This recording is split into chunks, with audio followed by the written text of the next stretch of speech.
सामने शर्फ हासिल किया। कुरान का अंदाज़े तकल्लुम देखो, कुरान का अंदाज़े बयां देखो। कुरान कहता है इन्नमा अमवालुकुम व औलादुकुम फितना, बेशक तुम्हारा माल, तुम्हारी औलाद तुम्हारे लिए फितना है।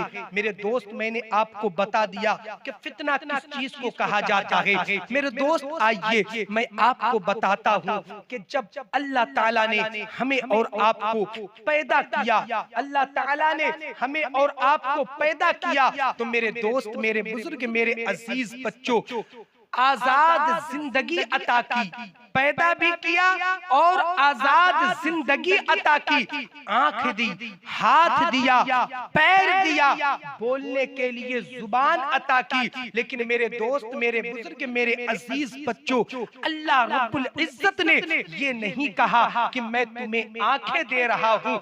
अगर तुम अच्छी जगह पर इस चीज का इस्तेमाल करोगे तो ये आंखें काम करेगी, और अगर इस आंख का इस्तेमाल गलत जगह पे करोगे तो ये आंखें काम नहीं करेगी। अल्लाह ताला ने ये नहीं कहा।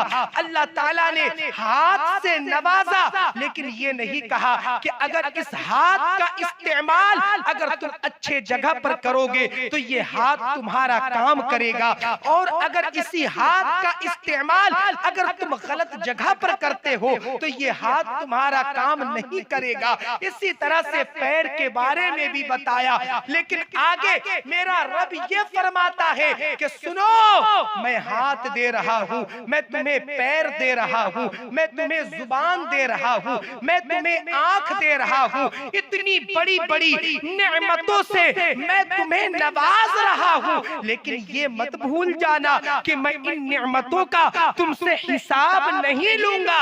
ये मत भूल जाना कि मैं इन नेमतों का तुमसे हिसाब नहीं लूंगा। और तुम सुनो, चाहे दिन के उजाले में गुनाह करो या रात की तारीकी में गुनाह करो, चाहे तुम पर्दे के अंदर गुनाह करो, चाहे तुम सबके सामने गुनाह करो, रब्बुल तेरा परवरदिगार आलम रात की तारीकी की गुनाह को भी देख रहा है। तेरा रब दीन के उजाले के गुनाह को भी देख रहा है। तेरा रब पर्दे के अंदर जो तो गुनाह कर रहा है उसे भी देख रहा है, जो तू पर्दे के बाहर गुनाह कर रहा है उसे भी तेरा रब देख रहा है।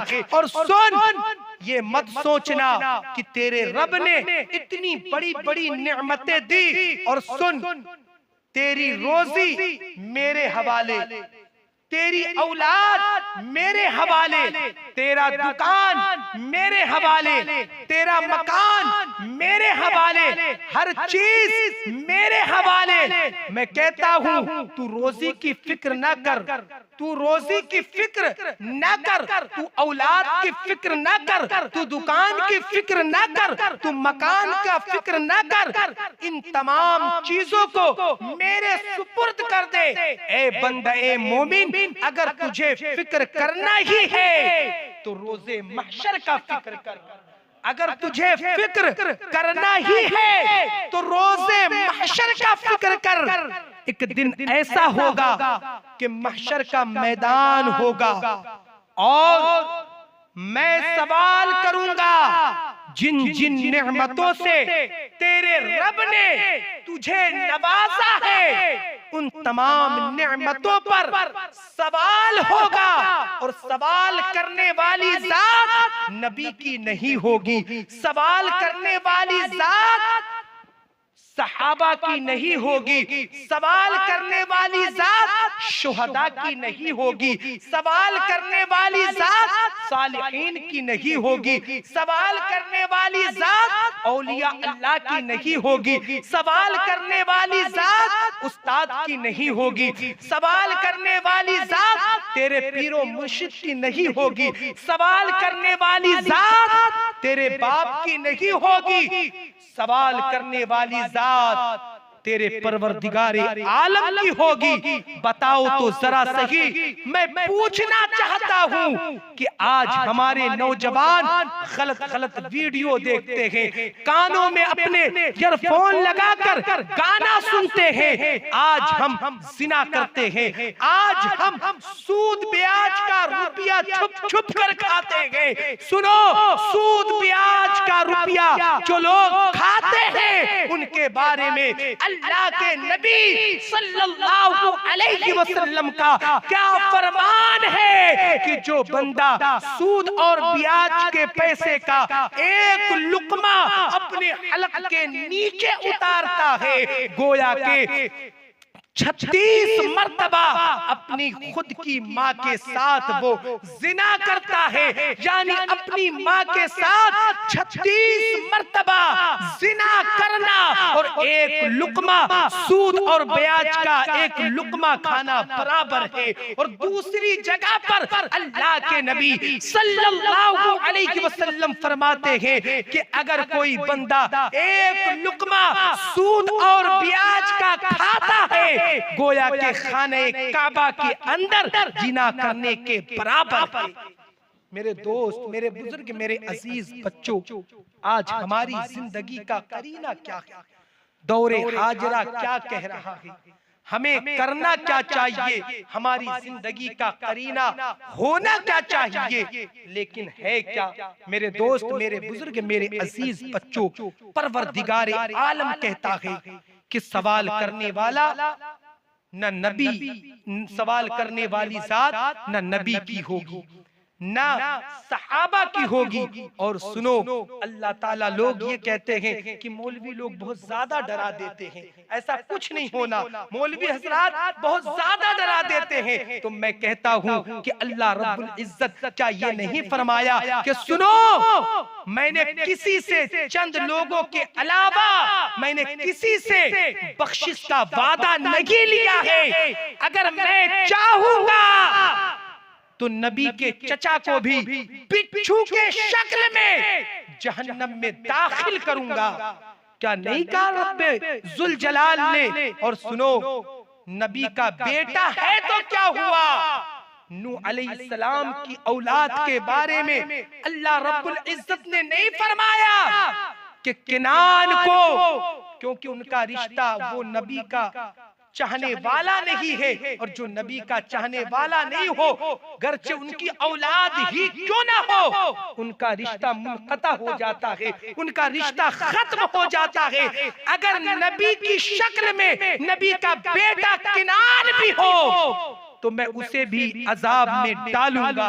और सुनो मेरे दोस्त, मेरे बुजुर्ग, मेरे अजीज बच्चों, ये आप लोगों के लिए, हम सब के लिए आइडियल है, प्रूफ है कि जब मेरा रब नबी के बेटे को जहन्नम का अजाब दे सकता है, जब मेरा रब हुजूर के चचा यानी अबू जहल को जहन्नम के आग में बिच्छू की शक्ल में भेज सकता है, तो हम और आप किस खेत की मूली है?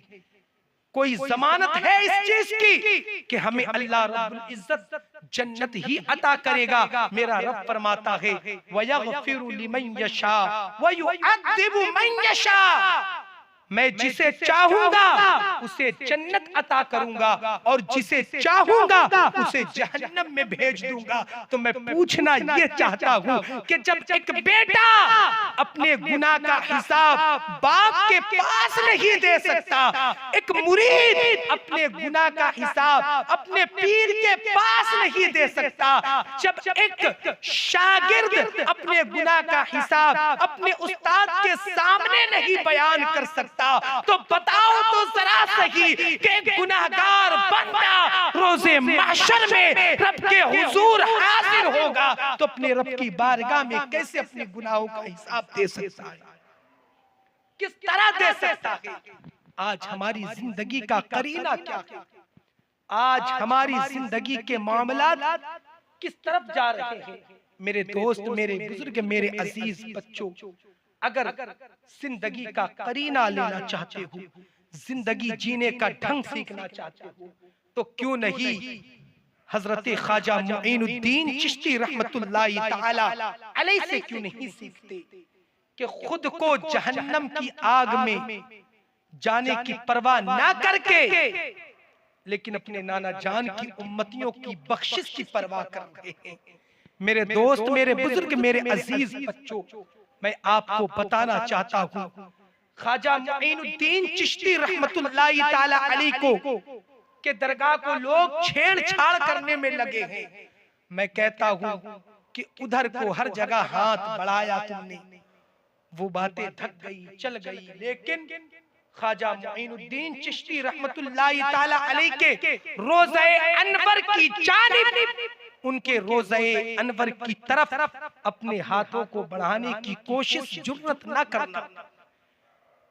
जो बंदा उस तरफ हाथ बढ़ाने की कोशिश करेगा उनका हाथ जलकर राख खाक हो जाएगा, क्योंकि वो औलादे रसूल है, वो औलादे रसूल है। मेरे दोस्त, मेरे बुजुर्ग, मेरे अजीज बच्चों, इमाम हुसैन की औलाद की औलाद की औलाद है ख्वाजा गरीब नवाज। जब ख्वाजा गरीब नवाज ने हुक्म किया अना सागर को, तो ये किसी ने न देखा कि किस तरह से अना सागर एक छोटे से प्याले में सिमट आया, लेकिन ये तो सबों ने देखा कि अना सागर सूख गया। ये तो सबों ने देखा कि अना सागर सूख गया। बात यहाँ पे ये नहीं कि किस तरह से काशे में सिमट आया, बात यहाँ पर ये देखी जाएगी कि अना सागर सूखा कैसे। मेरे दोस्त, मेरे बुजुर्ग, मेरे अजीज बच्चों, हुक्म ख्वाजा गरीब नवाज था जो एक छोटे से प्याले में आ गया। इस वाक़े पर भी एतराज करने वाले करा करते हैं, और वो सुबह क़यामत तक जो बेवकूफ लोग हैं करते रहेंगे। भाई यहाँ पे अक्ल हैरान है, तो ये भी तो मुमकिन नहीं था। ये यहाँ पर लोग बहस करते हैं कि अगर उनकी औलाद की औलाद की औलाद में ये कुव्वत थी कि जब ख्वाजा गरीब नवाज ने हुक्म किया तो एक छोटे से प्याले में अना सागर सिमट आया, तो जब उनके आबा अजदाद यानी कि उनके परदादा छरदादा इमाम हुसैन आली मकाम जब प्यासे थे, भूखे थे मैदान करबला में, तो वो क्यों नहीं नहरे फुरात को बुला लिए? वो भी बुला लेते तो खेमे में नहरे फुरात खुद चल के आ जाता। तो मेरे दोस्त, मैं बताना चाहूंगा कि ख्वाजा गरीब नवाज की ड्यूटी कुछ और थी और इमाम हुसैन आली मकाम की ड्यूटी कुछ और थी। ख्वाजा गरीब नवाज की ड्यूटी करामत दिखाने की थी और इमाम हुसैन आली मकाम की ड्यूटी इस्तिकामत दिखाने की थी। लेकिन मेरे दोस्त सुनो, करामत पे इस्तिकामत हमेशा भारी थी, भारी है, और सुबह क़यामत तक इस्तिकामत करामत पर भारी रहेगी, क्योंकि आज इमाम हुसैन हमेशा से ख्वाजा गरीब नवाज पर भारी थे, भारी है, और सुबह क़यामत तक भारी रहेगी, क्योंकि करामत पर इस्तिकामत हमेशा भारी रहेगी। वहां इस्तिकामत की बात थी और यहाँ करामत की बात थी। वहां पर इमाम हुसैन आली मकाम रदियल्लाहु ताला अन्हु दीन को बचाने के लिए मैदान करबला पहुंचे थे, और जब इमाम हुसैन आली मकाम ने जो दीन को बचाया, उसी दीन को फैलाने के लिए मेरे मुस्तफा ने ख्वाजा गरीब नवाज को मुल्क हिंदुस्तान में भेजा।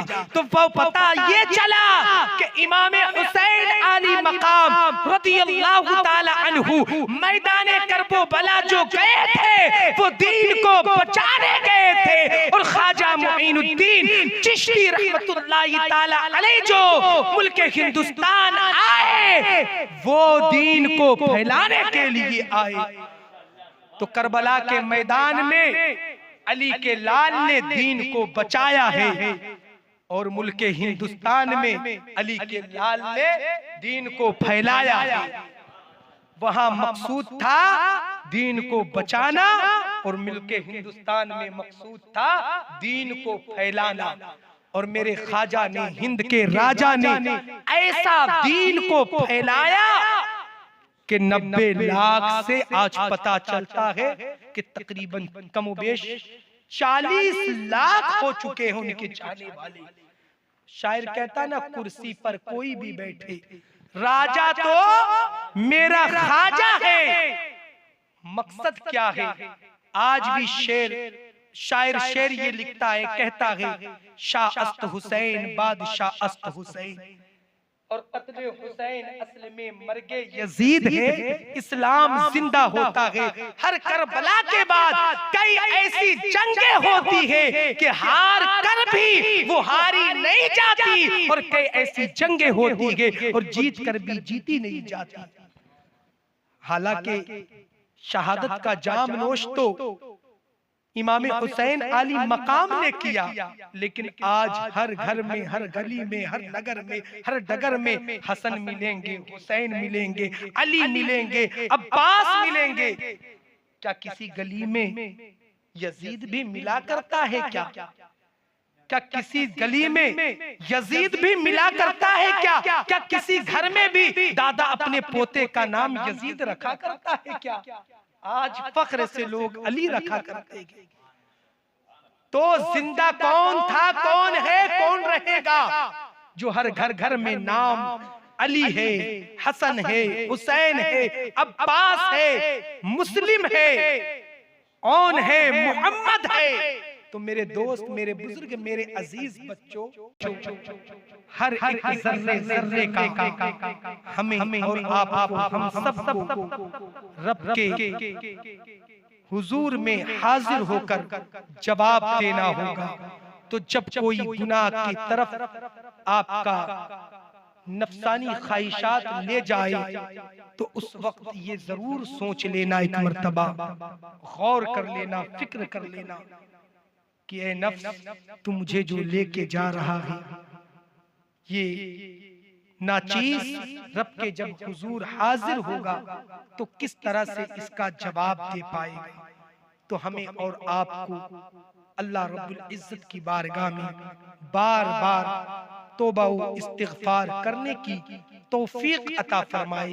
आइए मिलकर तौबा कर लेते हैं। जो मुझसे बोलने में या आप लोगों से सुनने में गलती, खामी, लगदिश हुई हो, रब्बे जुल जलाल की बारगाह में ये दुआ है कि तमाम गलतियों को मुआफ अता फरमाए। मुझे बोलने से ज्यादा और आप सामाईन को सुनने से ज्यादा इन्हीं चंद जुमलों पर हमें और आपको अमल करने की तौफीक अता फरमाए। अस्तगफिरुल्लाह रब्बी मिन कुल्ली ज़ंबिन व आतूबु इलैहि। सिर चमन खूब की फूल चुनी शाद रहे, बागबा जाता हूँ, हमारे तमाम भाई आबाद रहे। वमा अलैना इल्लल बलाग। जिंदगी सलामत रही तो इंशाअल्लाह